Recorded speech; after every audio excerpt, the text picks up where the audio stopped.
Bueno, como siempre, ingresamos a la página de Caminar en Secundaria. En el lado izquierdo de la pantalla tenemos el menú, aquí está. Nos vamos a ubicar primero en Ciencias Naturales. Martes 13 de abril, Ciencias Naturales.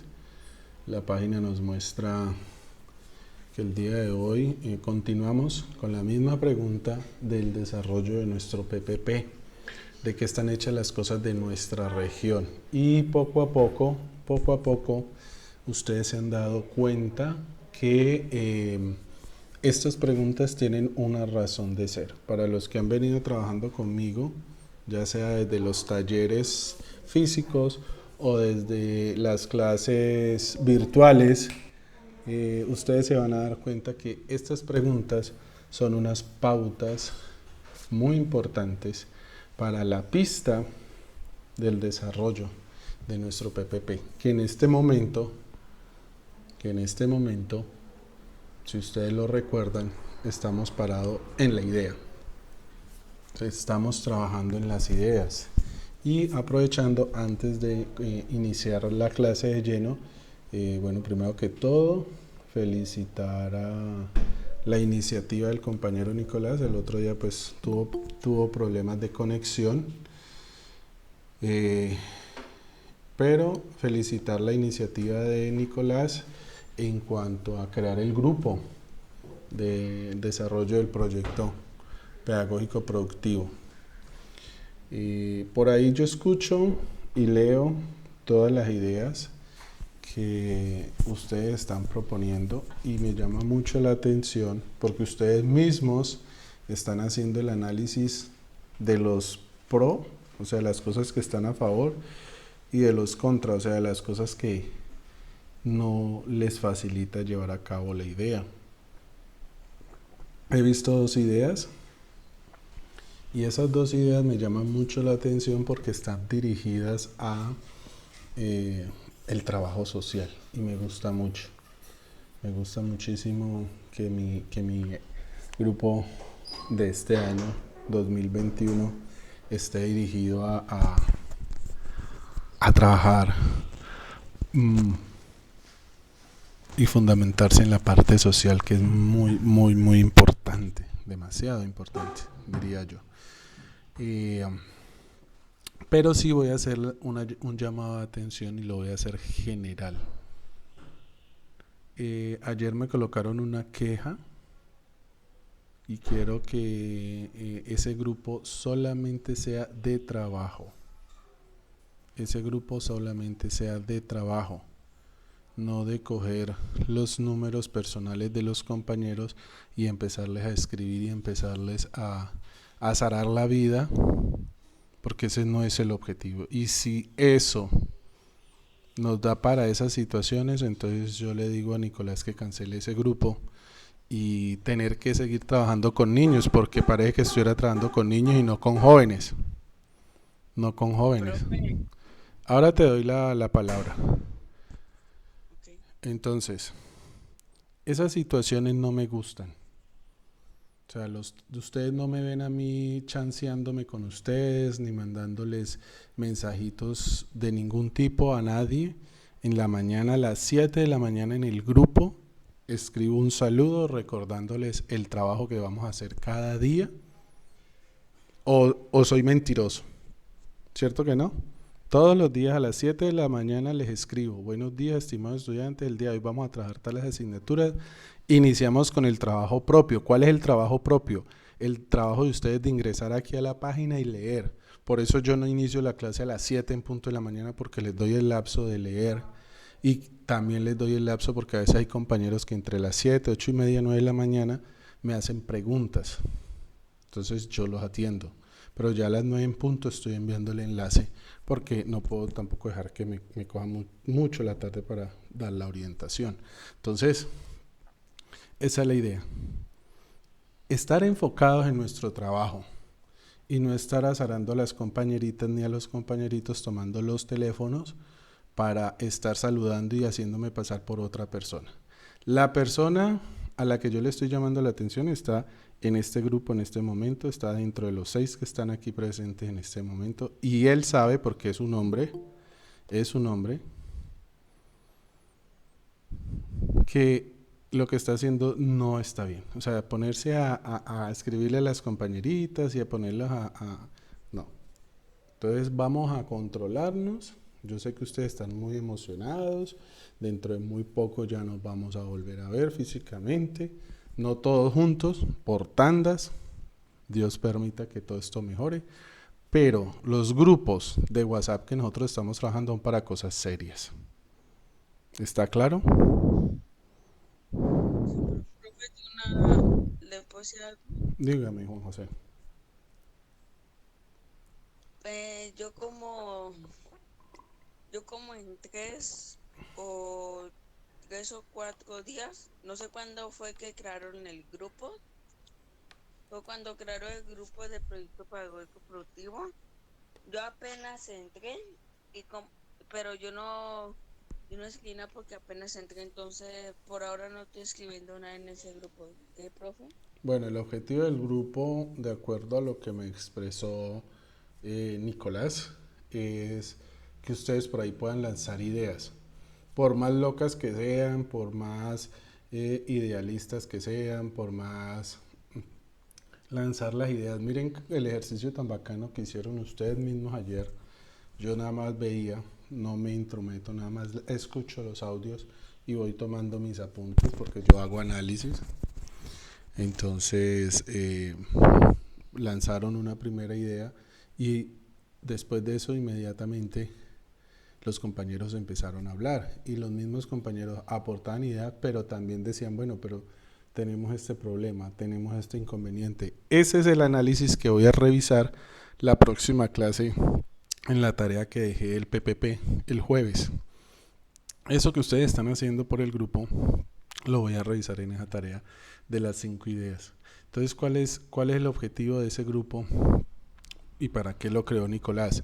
Objetivo pedagógico, de que ustedes lancen esas ideas y los mismos compañeros las fortalezcan y empiecen a mirar cuáles son las cosas que están en pro, o sea, a favor, lo que ustedes tienen a favor y lo que está en contra, como por ejemplo, lo que nos hace falta es fácil conseguirlo, entonces por ahí ya vi que dijeron, no, pero es que nos falta esto, nos falta lo otro, entonces ya empiezan ustedes mismos en su análisis a darse cuenta que lanzar las ideas es muy importante. Eso se llama lluvia de ideas, lluvia de ideas. Lo que ustedes están haciendo es una lluvia de ideas y necesito que sigan lanzando ideas para el proyecto pedagógico productivo, tal cual como lo hizo la compañera Karen y como lo hizo el compañero Nicolás. Porque somos 27, la idea es que estuviésemos todos los 27. Lastimosamente hay compañeritos que no tienen un teléfono de contacto por el cual poder hacer ese ejercicio. Pero lógicamente cuando ellos lleguen a la parte presencial, eso también lo haremos con ellos, porque ellos no se pueden quedar por fuera y construir entre todos el proyecto pedagógico productivo. Entonces todas esas ideas yo las voy recogiendo y voy analizando. Esos análisis que para mí son muy, muy importantes, que son los análisis propios de ustedes. Ese es el trabajo propio. Cuando yo les digo a ustedes en todas las mañanas, ustedes empiezan haciendo un trabajo propio, es que ustedes mismos empiezan a hacer esos análisis, esas comprensiones de qué cosas, hasta dónde estamos limitados para realizar un proyecto y hasta dónde podemos avanzar en el proyecto. Entonces, ese ejercicio es muy bueno. Felicitar a Nicolás por esa iniciativa y a ustedes por aportar. Pero vuelvo y les digo, ese grupo solamente es para ejercicio pedagógico. No quiero que me estén colocando quejas que qué tal me escribió, qué tal me dijo, no. Porque si no, entonces le pido el favor a Nicolás que cierre ese grupo, que lo cancele y eso me estaría demostrando que todavía ustedes no han avanzado lo suficiente para considerarlos unos adolescentes responsables. Bueno, ya aclarada la situación de la parte del grupo, volverles a recordar lastimosamente, pero no están todos. Pero, hay 7 compañeritos. Eh, Volverles a recordar que el periodo termina el 30 de abril. O sea, el 30 de abril hayan mandado ustedes o no me hayan mandado trabajos, yo tengo que calificar. Porque lastimosamente ese trabajo lo debo hacer yo. Los que me han mandado organizadamente, todo lo tengo guardado, lo tengo carpetado, todas las evidencias las tengo. Les pido el favor, lastimosamente no está Payán aquí, envíenme los trabajos organizados por materias, por asignaturas. Si me van a mandar todo el paquete de matemáticas, envíenme todo el trabajo de matemáticas. Si me van a enviar todos los trabajos de estadística, mándenme en el paquete de estadística. Mi profesor, aquí está todo lo de estadística. No me manden todo eso mezclado, que una hoja de estadística con una hoja de matemáticas, porque me queda muy complicado. Son 35 actividades. Para los que lo han estado enviando, los que han estado enviando puntual su trabajo, tengo sus carpeticas organizadas y tengo todo, ¿sí? Entonces, en ese momento estoy terminando de organizar, revisar, ¿sí? Para que se me pongan al día. Buenos días, Dana, que acabo de entrar. Estoy informando, Dana, que el 30 de abril terminamos periodo y estoy recogiendo todos los trabajos, absolutamente todos los trabajos. Yo me guío por la página, entonces observen por favor la página. Para aquellos que les ha quedado como tan duro, yo les he mandado un listado y ese listado es todos estos trabajos, miren, de todos los días. Si ustedes tienen una duda, busquen el día. Yo tengo el registro de cada día. Todos los días me siento y voy alimentando las actividades que estoy construyendo para ustedes. Ya están las de abril y las de abril. Ese listado que les mandé fue a corte 31 de marzo. Entonces, lo que hemos hecho esta semana de abril, también tienen que irlo agregando en ese listado ustedes. Porque hay que aprender a ser organizados. O sea, si ustedes van a manejar proyectos, lo primero que uno tiene que hacer en un proyecto es ser organizado. Ir organizando los archivos. Imaginen que ustedes en un proyecto empiecen a generar un impacto positivo, pero que sea un desorden total. Nos vamos a perder en ese proyecto. La idea es aprender a ser organizados, tal cual como su maestro es organizado. Así como todos los días les voy montando su clase por fecha y les voy organizando sus actividades por fecha, así ustedes también deben tener el orden. Al 30 de abril estaremos terminando el primer periodo, como les digo. Entonces, como sea, ahí hago el corte para poder digitar notas con los trabajos que ustedes todos me han ido enviando en el nivel en que me lo han enviado. Algunos han llevado el trabajo máximo, otros más o menos, otros muy poco, otros una hoja. Bueno, ahí sí ya se me sale de las manos. De todas maneras, el día que yo haga entrega de las notas, que eso lo hago presencial, alumno y papá, lo cito en horas diferentes. Entonces les voy mostrando. Entonces si el papá o la mamá pregunta, profesor, pero ¿por qué ella aparece con deficiente? Entonces, pues, lastimosamente tengo las evidencias, le voy mostrando al papá y le voy aclarando. No se olviden que este trabajo de caminar en secundaria no solamente lo hacen sus papás ni el profesor, lo hacen ustedes. Y siempre, ya les doy la palabra. No, Heiter, si puede hablar un poquito más duro. No es que tengo problemas con el sonido, entonces tienen que hacer un poquito de esfuerzo allá en las casitas para que puedan escuchar, porque tengo problemas con el sonido acá. Bueno, entonces como les digo, me perdí la idea, ¿sí ven? Bueno, como les digo, este trabajo es de responsabilidad propia. Ustedes están buscando algo que yo también necesito, y es que ustedes se logren nivelar para poder llegar a aulas regulares. El trabajo de ustedes, siempre se los he dicho, es de responsabilidad, de responder. Así como sus papás y sus mamás están haciendo un esfuerzo muy grande y trabajan y tienen que llevar el alimento a la casa y cubrir todas las necesidades, así como el profesor todos los días tiene que programar, preparar y saber qué es lo que debe presentarles a ustedes para el proceso de formación de ustedes.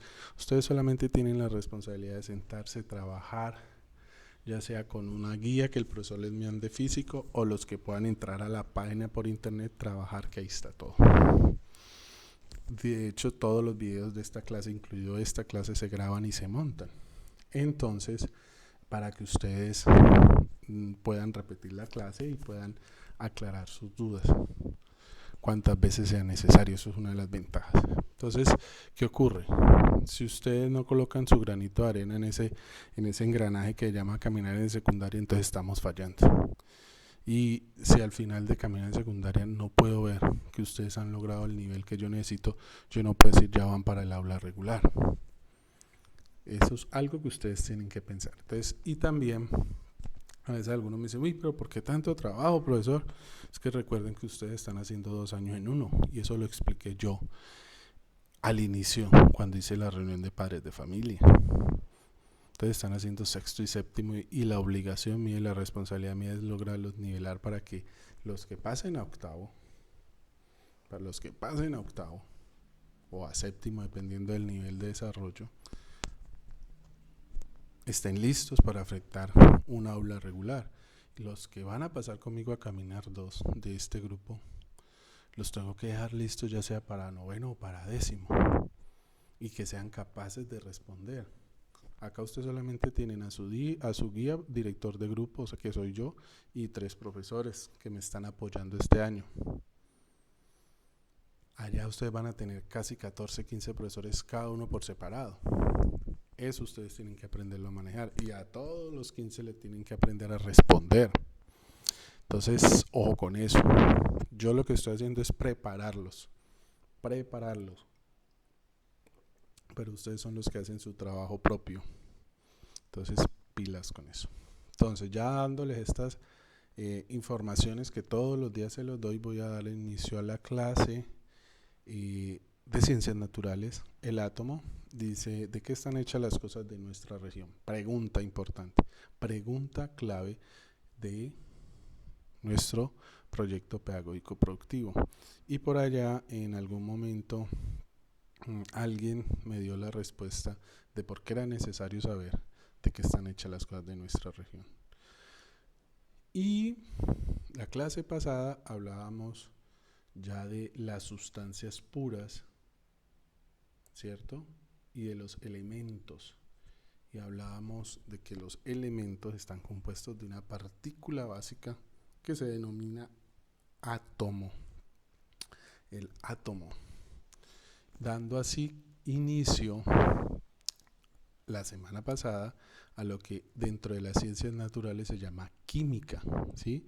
Entonces miren que la pregunta de qué están hechas las cosas de nuestra región se desprende esta otra pregunta: ¿de qué están hechas todas las cosas que existen?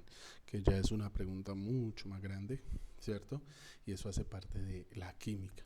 La química es esa rama de las ciencias naturales que estudia la estructura de la materia, ¿sí? Es la encargada de estudiar la estructura de la materia, pero la estudia a nivel interno, que es una de las características de la química. Si ustedes recuerdan, nosotros veníamos trabajando la célula y trabajamos muchísimas de las características de la célula, ¿cierto? La forma en que ella se desarrollaba, cómo se alimentaba, cómo sobrevivía, cuáles eran sus funciones, cuáles eran sus partes, qué hacían cada una de esas partes, ¿cierto? Entonces, de acuerdo a eso, trabajamos a profundidad todo lo que tenía que ver con la materia viva. Y de hecho por ahí algunos compañeritos me están debiendo algunas actividades de la célula, como un crucigrama que hay por ahí, unos videos de una presentación de la célula y unos videos de unos experimentos que muy pocos me los han enviado, muy pocos. Bueno, iniciamos entonces el desarrollo de esta clase amarrando la clase anterior, recordando los dos conceptos básicos que trabajamos la clase anterior, que eran qué era una sustancia pura y qué era un elemento, ¿sí? Entonces hablábamos de que las sustancias puras son sustancias que están compuestas de elementos básicos y que existen en la naturaleza, y que estos compuestos básicos, si yo por ejemplo una sustancia pura la quiero separar, su proceso es muy complicado, a diferencia de mezclas, de las mezclas, que yo una mezcla sí la puedo a través de procesos químicos separarlas. Muy posiblemente en una sustancia pura es muy complicado, casi imposible. Una sustancia pura entonces se entiende como sustancia pura, ya sea compuestos o elementos. Entonces hablábamos de los compuestos como esas estructuras que vienen compuestas de dos o más elementos, y entonces hablábamos de un compuesto vital para nosotros, que es por ejemplo el agua, ¿cierto? Y entonces hablábamos de que el agua estaba compuesta de dos cantidades de hidrógeno y una de oxígeno. Por eso normalmente oímos que el agua le llaman H2O. Nosotros vamos a aprender a nombrar, porque eso se llama la fórmula química de un compuesto. Entonces la fórmula química del agua es H2O. Entonces ahí en ese compuesto, que es básico, que es importante para la vida de nosotros, en ese H2O encontramos dos elementos, el H, que es hidrógeno, y la O, que es el oxígeno. También hablábamos de por qué se hablaba de H y de O y por qué se le nombraba de esa manera. Hablábamos de que existía una cosa que se llamaba la tabla periódica, y que en la tabla periódica esos elementos están organizados. Esa clase la vamos a dar dentro de 8 días. Vamos a hablar de la tabla periódica, de cómo están organizados los elementos en la tabla periódica. Entonces, retomando, el agua es un compuesto puro, un compuesto que dentro de su estructura tiene dos cantidades de hidrógeno por una de oxígeno, ¿sí? Y como el agua, también existen demasiados compuestos. Y por ejemplo, a través de procesos químicos, yo puedo separar las cantidades de hidrógeno y las cantidades de oxígeno y obtener los elementos por separado. Lo mismo pasa con la famosa sal de cocina. La que nosotros llamamos sal de cocina, en química se llama cloruro de sodio. Cloruro de sodio, que es de las pocas sales que es consumible para el cuerpo humano y que la utilizamos para sazonar nuestras comidas. El cloruro de sodio, NaCl. No se preocupen si de pronto les causa confusión. Na es sodio, Cl es cloro, cloruro de sodio. Si yo separo ese cloruro de sodio en sus elementos básicos, entonces tenemos por un lado el sodio, Na, y el Cl, que es el cloro, cloruro de sodio. Cuando se mezcla una molécula o una cantidad de cloro con una cantidad de sodio, obtenemos lo que se llama cloruro de sodio, y lo que es más común para nosotros, la sal de cocina, que es la que consumimos diariamente en nuestros alimentos. Eso es lo que se llama un compuesto químico. Aquellas estructuras que están en la naturaleza que están, valga la redundancia, conformadas por elementos, dos o más elementos, y que nosotros los podemos separar. ¿Cuáles son los elementos? Son las unidades básicas que componen esos compuestos. Entonces, si yo separo, por ejemplo, en el agua sus elementos, quedaría una parte de oxígeno y dos de hidrógeno. Esos son sus elementos. Si yo cojo el oxígeno y lo quiero separar, es muy complicado decir voy a partir el oxígeno. Entonces ya cuando nosotros llegamos a ese nivel de hablar del elemento, ya estamos hablando de situaciones microscópicas muy pequeñas que no se pueden visualizar al ojo humano. Recuerden en las clases primeras que hablábamos que las células sí se podían ver a través del microscopio, ¿sí? Y hace muchos años ya la célula se visualizó.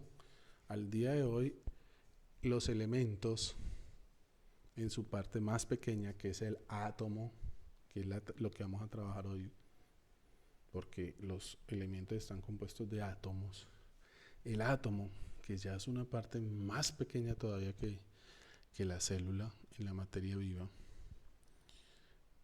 El átomo no ha sido fácilmente visualizable en un microscopio, a pesar de que hoy en día la tecnología ha logrado muchísimos avances y se ha logrado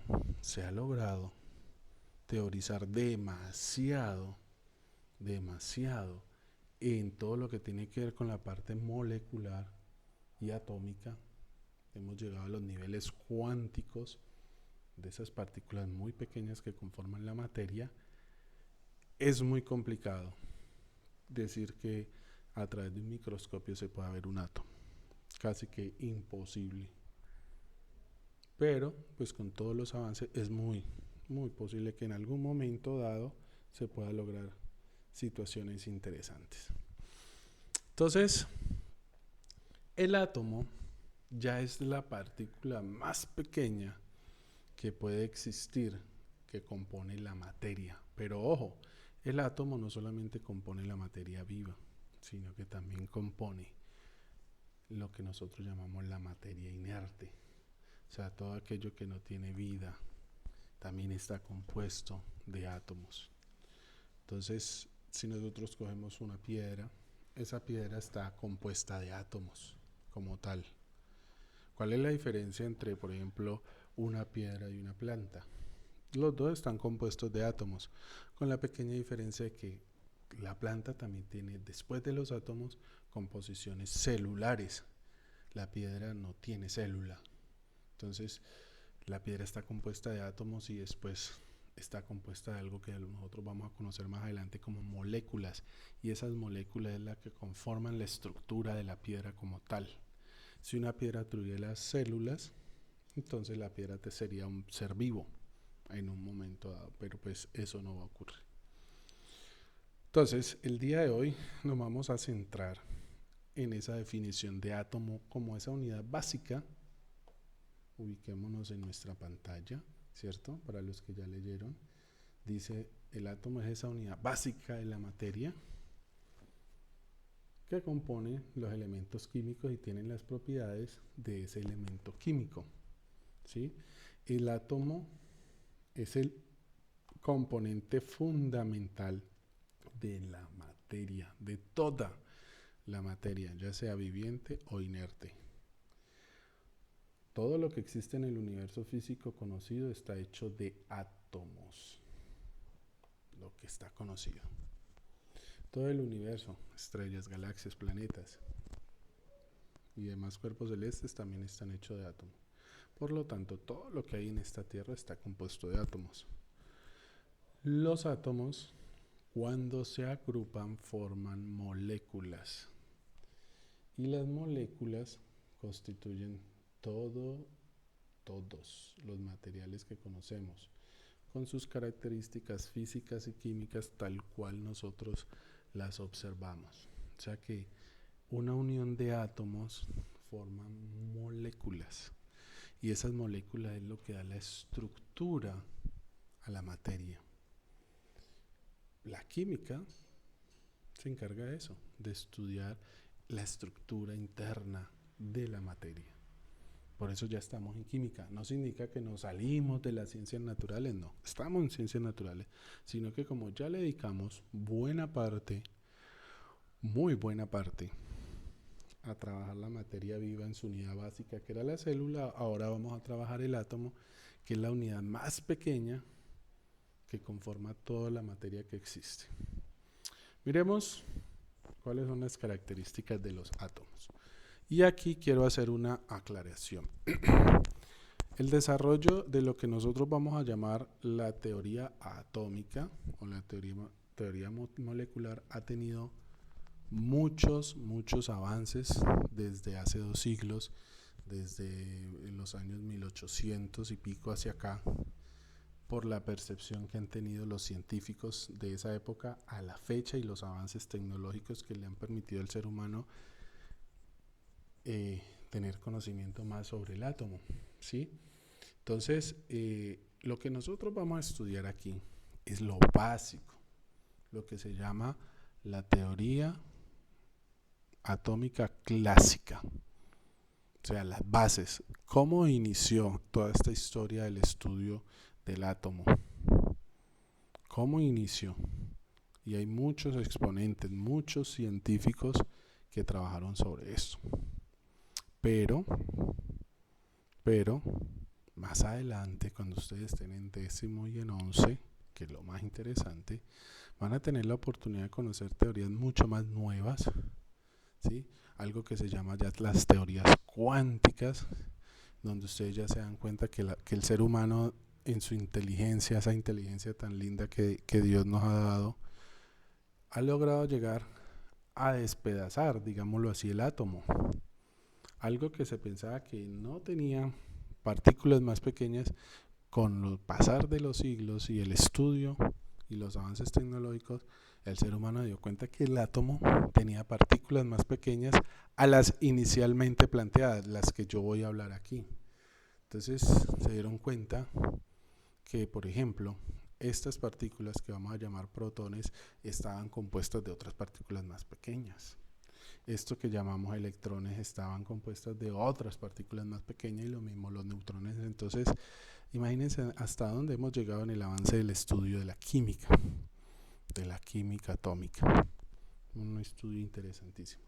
Pero nosotros, para el efecto de nuestro estudio, de nuestro proyecto pedagógico productivo, nos vamos a interesar en saber en qué está estructurado todas las cosas. Y había una tarea que ahorita voy a lanzar unas preguntitas sobre esa tarea. Por ahí solamente una persona me envió la tarea de la investigación de esas sustancias químicas. No sé si los demás lo hicieron, entonces yo espero que esa persona saque la cara ahora por el grupo, porque voy a lanzar las preguntas para ver si realmente el grupo se apena algún día y hace esos trabajos de investigación. Entonces dice, aunque el átomo es una unidad básica, está compuesto de 3 subestructuras inicialmente, que son los protones, los neutrones y los electrones. Estas partículas subatómicas tienen un orden particular dentro del átomo. Este orden fue dado por los científicos que descubrieron o determinaron la existencia del átomo, y a pesar de los grandes avances en este campo, siempre se ha respetado ese orden de estas partículas. Por ejemplo, esta primera característica, esta es una, para los que están haciendo el trabajo que les enseñé de sacar las ideas importantes de un texto, esta es una idea importante. Espero que estén haciendo el ejercicio de subrayar textos, y este pedazo de texto que estoy subrayando con azul es una idea importante. Dice, los protones y los neutrones forman el núcleo atómico. ¿Qué significa eso? Que lo que vamos a llamar protones y neutrones están en el centro del átomo. Y siempre, desde que se definieron las partes del átomo, ellos siempre han estado así. Ellos dos juntos forman lo que se conoce el núcleo del átomo. tanto los protones como los neutrones. Después dice, los electrones orbitan alrededor de este. Esa es otra característica y solamente lo hacen los electrones. Entonces, por acá me está preguntando una persona, profesor, ¿qué es orbitar? Orbitar es viajar alrededor de, o moverse alrededor de, o desplazarse alrededor de. Entonces, si ustedes reemplazan ese significado, lo que hacen los electrones es moverse alrededor del núcleo, mientras los protones y los neutrones están fijos en el núcleo, compacticos ahí formando lo que se llama el núcleo. Los electrones tienen esa característica de que ellos se mueven alrededor del núcleo. Adicionalmente, pónganle cuidado a esto. Estas partículas están definidas por carga eléctrica. Estas partículas, o sea, los protones, los neutrones y los electrones, están definidas por su carga eléctrica. Miren, acá hay otra idea importante. Los protones tienen carga positiva, los electrones tienen carga negativa y los neutrones, como su nombre lo indica, no tienen carga alguna, o sea, son neutros. Ahí hay una idea subrayada en azul importante. Los protones tienen una carga eléctrica positiva, los electrones tienen una carga eléctrica negativa y los neutrones son neutros, no tienen carga eléctrica. Pero los neutrones pues le aportan otras características al átomo. Otra particularidad importante de estas partículas es la masa. Eso es lo que le diferencia de un elemento químico a otro. Por ejemplo, la masa del hidrógeno es muy diferente a la masa del oxígeno. O la masa del hidrógeno es diferente a la del sodio o la del cloro. Son masas diferentes. ¿Pero por qué? Por esto. Porque la masa se encuentra definida dentro del núcleo. O sea, la conformación del núcleo, la cantidad de protones y neutrones que hay dentro del núcleo. Eso es lo que le da la masa atómica a cada elemento. Los protones son mucho más grandes que los electrones. Según esto, 1800 veces la masa de un electrón. Entonces imagínense lo pequeño, lo ínfimo que es un electrón, y sin embargo el protón es más grande y tampoco lo podemos ver.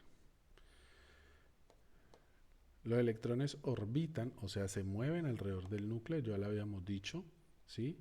En una nube que tiene un radio aproximadamente 10.000 veces el tamaño del núcleo.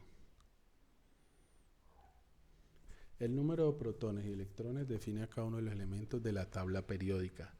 Tabla que la próxima semana se las voy a enseñar y voy a enseñarles las características y les voy a enseñar a ubicar los elementos dentro de esa tabla periódica para que ustedes aprendan a observar la diferencia y por qué están ubicados cada elemento en una posición específica. La tabla da un orden de acuerdo a la cantidad de electrones, protones y de acuerdo a la masa atómica. Entonces, como decía, el número de protones y electrones define a cada uno de los elementos dentro de la tabla periódica, ¿sí?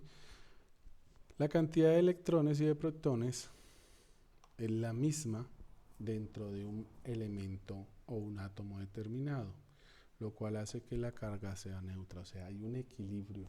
Siempre dentro de un átomo hay un equilibrio. Al igual que en el universo hay un equilibrio, los átomos están equilibrados. Entonces, tanto la cantidad de electrones como de protones son las mismas en un elemento químico para que exista el equilibrio.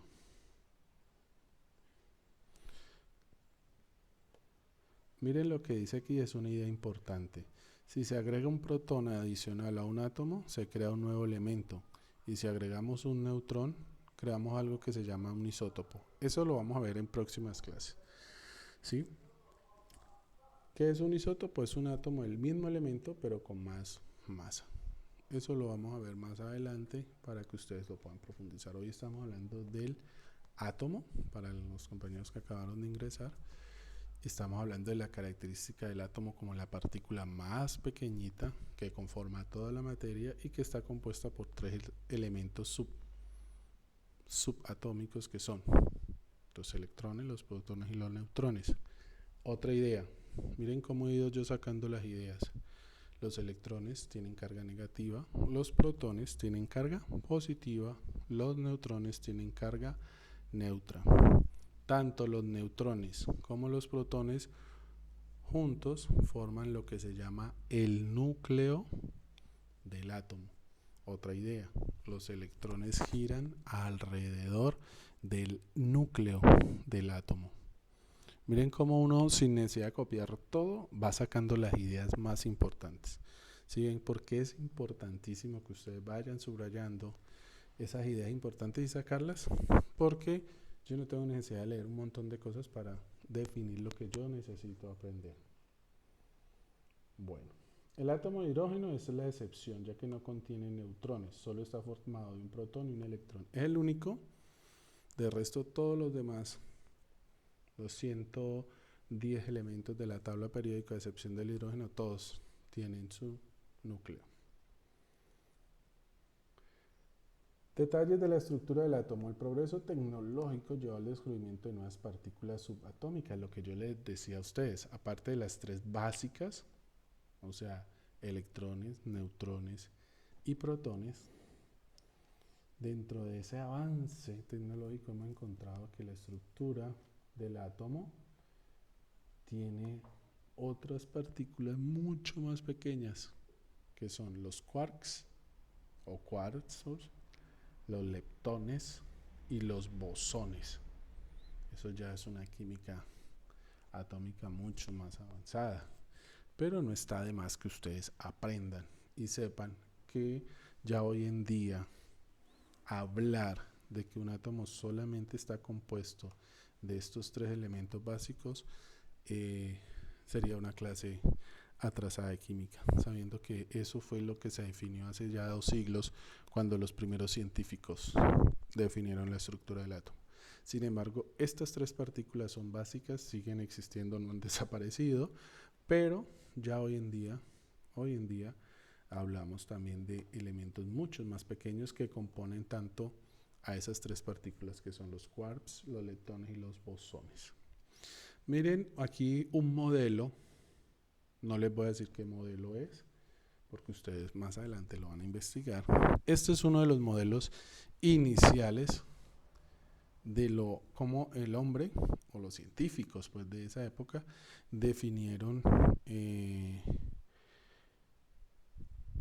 la estructura de un átomo, de cómo lo visualizan. O sea, en el desarrollo de la química molecular atómica, muchos de los científicos empezaron a visualizar y cada uno hizo un modelo distinto de acuerdo a los avances que ellos iban teniendo. Esto es lo que se llama un modelo atómico. Y ustedes ya saben modelar, porque ustedes ya hicieron algunos el modelo de la célula. Modelar es diseñar una estructura. Esto es una estructura del átomo, pero es una estructura y no es la única estructura. Es un modelo como que busca explicar cómo es un átomo, pero nosotros no vemos los átomos flotando en el día a día, pero sabemos que todo lo que existe está compuesto de átomos, o sea, de este tipo de estructuras. Pero esta estructura, vuelvo y le digo, es una idealización que se tuvo inicialmente en algún estudio científico de cómo podría ser eso que llamamos el átomo con sus tres iniciales partes. Entonces miren, estos que están aquí azulitos, ¿sí? Y estos que están aquí rojitos es lo que conforman el núcleo del átomo.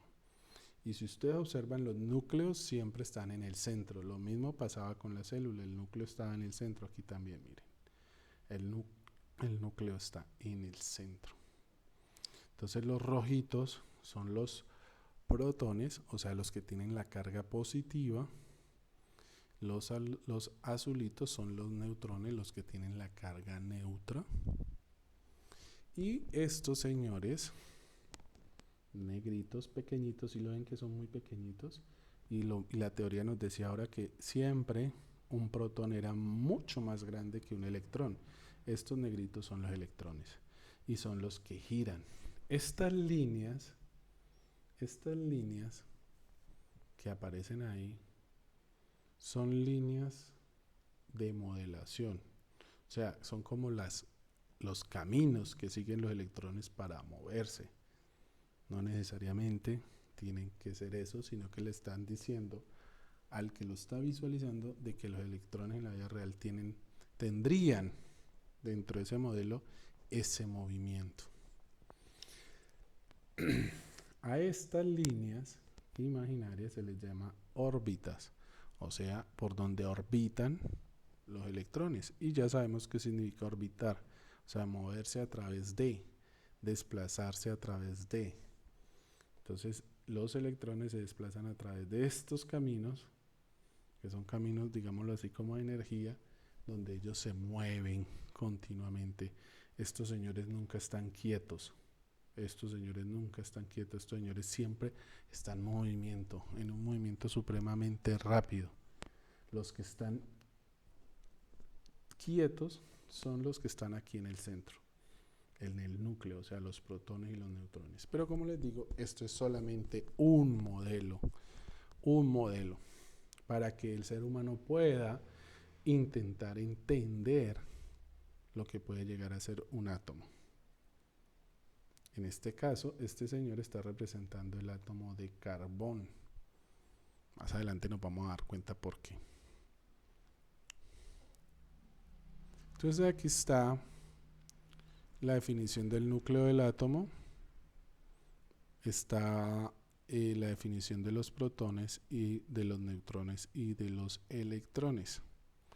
Esta partecita, ustedes van a hacer la lectura propia, van a sacar sus ideas más importantes y las van a extraer ahí en su texto, en su cuadernito, para que la tengan pendiente, aunque yo ya hablé bastante cada una de ellas. Después van a encontrar ustedes, mis niños, aquí, ¿qué es el átomo? Entonces van a ver una de las tantas teorías de cómo está estructurado el átomo. Miren, aquí hay otro modelo, mírenlo. ¿Sí lo ven? Aquí en el centro está el núcleo, y alrededor giran los electrones. Es un modelo muy diferente a este, pero que en un momento dado estuvo, digamos, en boga, en moda, en esa época, porque hacía parte de los estudios, eran propuestas, por eso se llaman modelos, no están fijos, no son ideas quietas, sino que se van cambiando y van estructurando. Entonces ustedes van a ver este video a profundidad para entender más sobre esos modelos. Y aquí hay un video que me encantó, que dice: los átomos no son así. Este video nos muestra cómo se vería realmente un átomo si tuviéramos la oportunidad de verlo realmente, y mostrar de que este modelo que está aquí o este modelo que está acá realmente no es el modelo real de lo que es un átomo hoy en día, que ya se ha avanzado mucho en la tecnología. Entonces también les recomiendo que por favor miren este video, que es bien interesante, me gustó muchísimo. Y por último, como siempre, está el trabajo de ustedes. En esta parte vamos a investigar diferentes tipos de modelos. Vamos a investigar 5. Existen muchísimos modelos atómicos, muchos, alrededor de unos 15 modelos atómicos, pero los más conocidos o de pronto los que más trabajan los estudiantes a nivel de bachillerato son estos 5 que están aquí. Estos 5 que están aquí. Entonces aquí les hago la introducción de lo que es un modelo atómico. Es una explicación a la estructura de la mínima cantidad de materia en la que se creía se podía dividir una masa. O sea, el modelo atómico es una explicación al átomo, pero no existe un solo modelo, porque la verdad no es absoluta. Ninguno de esos científicos tenía la verdad, cada uno aportaba, por eso la ciencia es tan maravillosa, se va avanzando y se va construyendo sobre las ideas de los anteriores. ¿Sí? Porque es importante la idea de alguien, porque sobre esa idea otra persona construye, así mismo les pasó a ellos. Entonces por allá Dalton, un señor de apellido Dalton, lanzó su modelo a partir de sus estudios y a partir de modelos anteriores, pero este es como catalogado como uno de los primeros modelos contemporáneos, el de Dalton, que tuvo su tiempo de vigencia, y después aparece este otro señor de apellido Thomson y le hace correcciones al modelo de Dalton y ajusta la idea que él tiene. Después aparece otro señor que se llama Rutherford y hace exactamente lo mismo, toma las ideas anteriores de estos señores y propone un modelo diferente, o sea, una estructura diferente, respetando, porque siempre en esta consigna se ha respetado las características de lo que es el electrón, el neutrón y el protón, como las 3 unidades básicas del átomo. Después viene otro señor que se llama Bohr. Bohr lanza también su modelo basado en los estudios anteriores. Y por último, uno de los más actuales y sobre los cuales los científicos de hoy en día han avanzado muchísimo.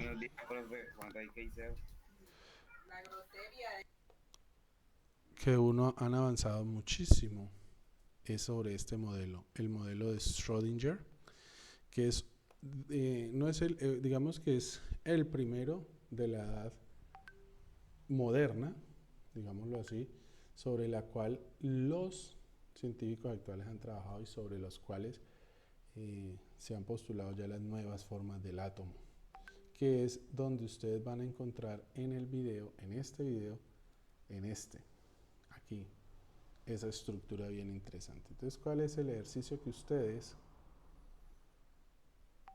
investiguen? Cómo fue la propuesta de cada uno de estos 5 señores de cómo ellos veían el átomo. Y se van a dar cuenta que esta es la estructura de uno de ellos. Esa es la estructura de uno de ellos. Bueno, pregunta hasta ahí, jovencitos. ¿Dudas o inquietudes?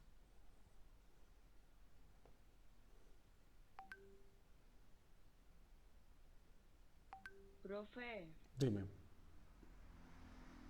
pues igual yo ya tomé nota con lo que usted dijo que tenemos que hacer, entonces yo cuando hago eso, yo tomé nota con lo que usted dijo que teníamos que hacer, ¿yo? Listo, Juan José. De todas maneras, cualquier cosa, mira aquí, martes 3 de abril, Ciencias Naturales. Todo queda siempre montado, incluido esta clase va a quedar también montada para que ustedes la vuelvan a ver en caso de que tengan alguna duda o alguna inquietud. ¿Listo? Okay. Bueno, ¿qué otra duda, qué otra pregunta tienen sobre la parte de ciencias naturales antes de pasar a geometría?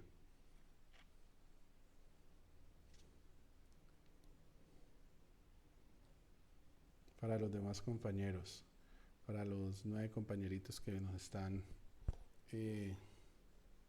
apoyando el día de hoy en esta clase. Para los que acabaron de ingresar, por favor, aprovechando, aquí está el enlace de asistencia para que por favor lo llenen los que no lo han llenado. Bueno, ¿hay alguna otra duda, alguna otra inquietud? No, ninguna.